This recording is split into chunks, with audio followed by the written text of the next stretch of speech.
All right, we're going to use image adjustments and filters to create completely different images.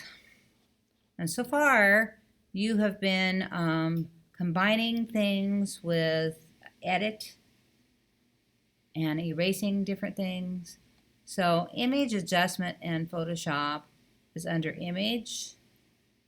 Here we have the different modes that Photoshop has: grayscale, CYMK, which is a printmaking color, 16 bits, etc. Here's all the different things that you can do with adjustments.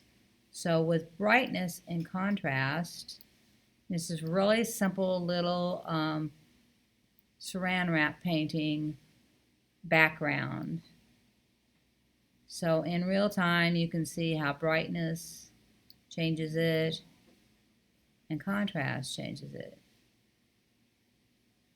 So a lot of things can happen if you do. And the last thing was auto, and you can always see if auto thinks you need to do something to it.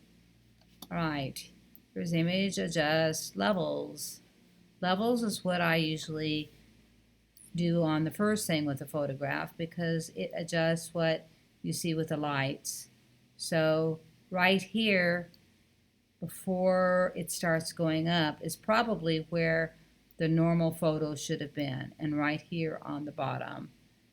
So oftentimes I'll set my photos right there and right there. If I really want to change it, there is adding darks to my photos. If I think I've added a lot of darks and it's very dark, I'm usually wrong, because there's what it looks like with a lot of darks.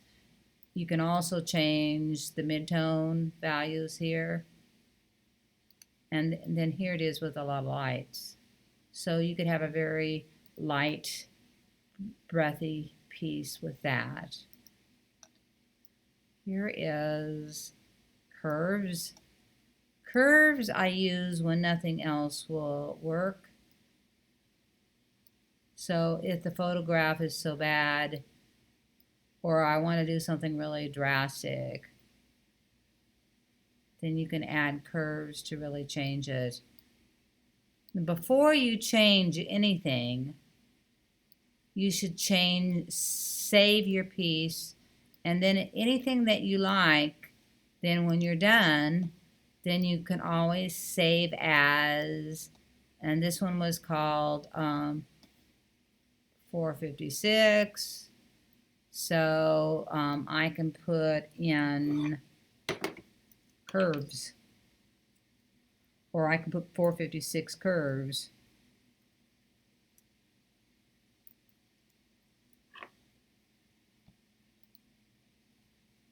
And right now I'm saving it at maximum so that I can use it for whatever I want. And then I can step backwards and try another one. Or you can step forward and use the one with curves.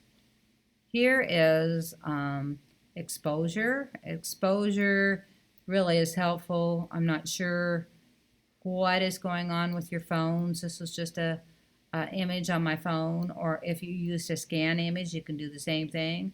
What I want you to do is save and adjust the image that you played with. All right, the next one is vibrance. And save this at least 6 or 7 different versions of it, because your assignment is going to be to cut it up and create a new image. So there's something with very low vibrance and saturation. Here's something, even though the vibrance is low, there's the saturation high, or you could put them both high. See, and now I have completely different colors than what I did. File, save as.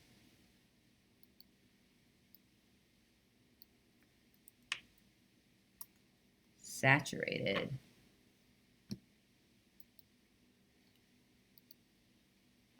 All right, image adjust, hue saturation. This one you may want to do multiple times.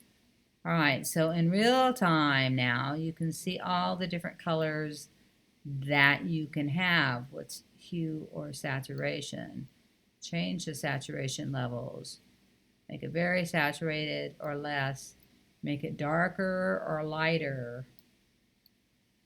So very easily I could have a lot of different colors.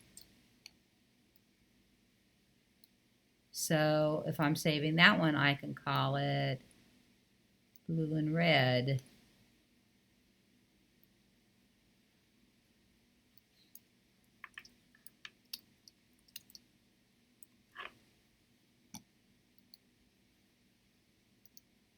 Or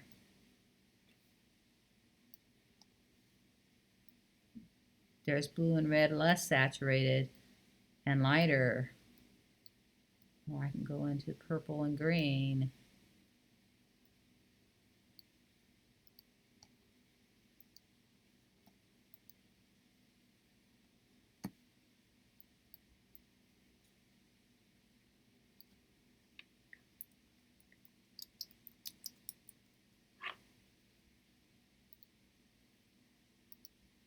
Okay, the next thing is color balance.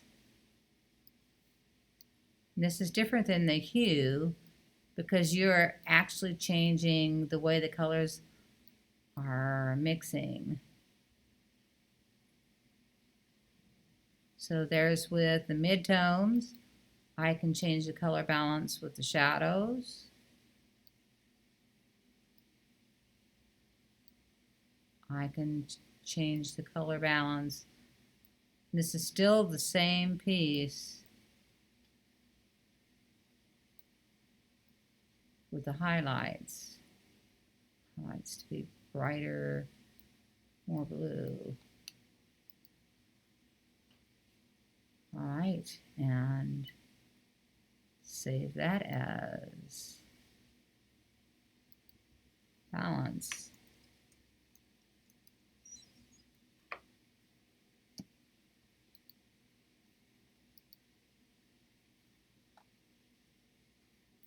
Right, the next one is black and white.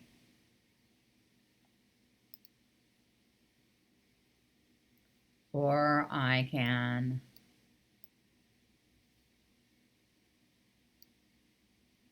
change before I make it black and white. I can change the intensity of my colors here.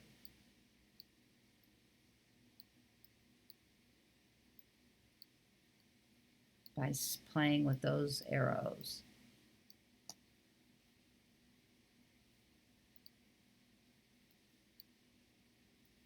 So tinted black and white.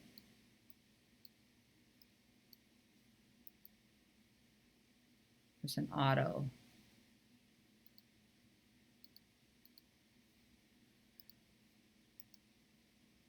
There it is with blue. All right, next is you can do a color lookup, a photo filter. I'm going to invert it right quick. Or posterize it. You get to choose how many levels to posterize it. I think I'll revert it to the beginning. And now I'll try invert. No, still too bright. Let me adjust levels. Let's lighten up some of this. Image adjust, invert. That brain, it just washes everything out.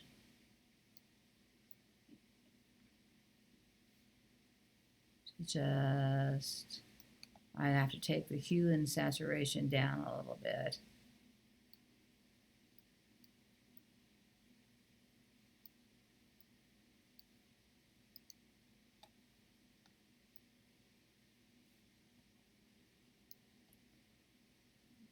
that's not quite so crazy. If it still is so bright that you can't stand it, you can fade it by going Edit, Fade, Invert. So a lot of these things you can fade how much you put on it also. And this button lets you try different types of fade.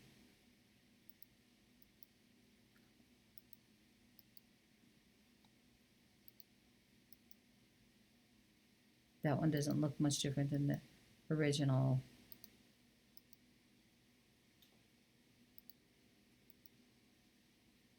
All right, that one I can actually stand. So there's an invert with the hue faded. Save as.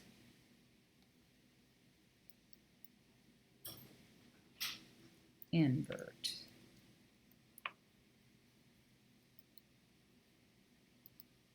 All right, since this is so changed, I can always go back and open the original one.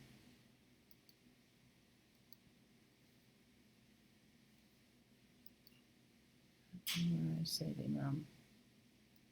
Recents. It's probably the first one.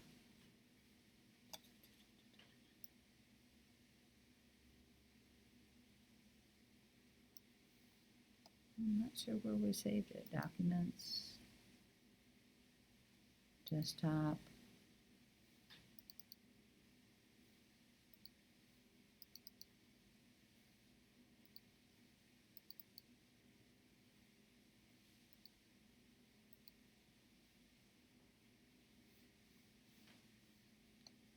I have to look. Cancel. File open. Stop. It's one of these things.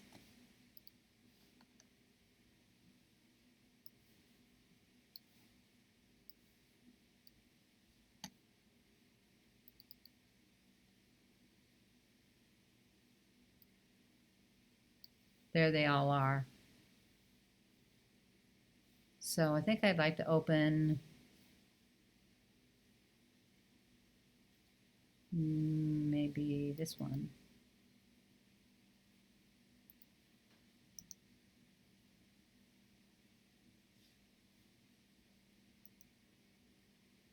All right.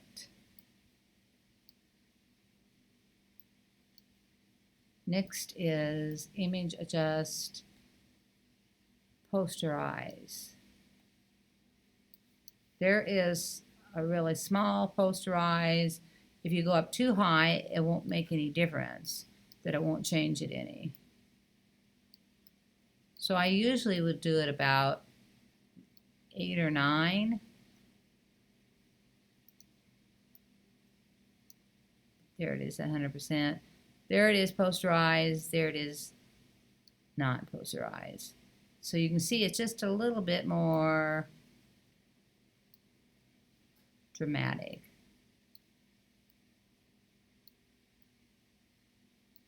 Okay, try it again.